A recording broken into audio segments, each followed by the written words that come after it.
Et bien là, on est à 4 mètres de hauteur, puisque les panneaux ont été disposés pour que les engins agricoles puissent circuler normalement en dessous. Ce chercheur va peut-être modifier le visage des exploitations agricoles et surtout leurs revenus.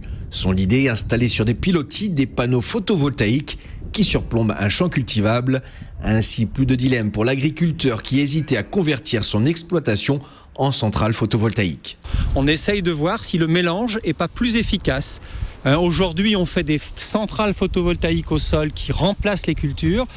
On pense que ce n'est pas une bonne solution et qu'on peut peut-être faire mieux en les associant. Ce prototype va être étudié et perfectionné ici pendant 3 ans. Car forcément, même espacés, ces panneaux produisent de l'ombre. Une ombre qui ne doit pas être trop nuisible aux cultures. L'idée, c'est de trouver un compromis.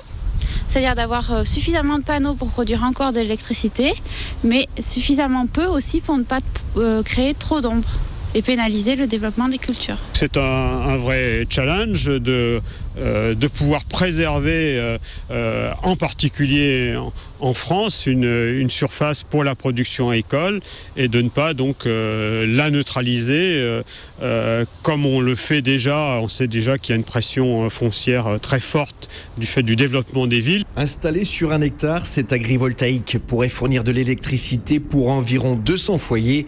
Séduit par l'innovation, un agriculteur lunélois va déjà l'installer sur 5 hectares.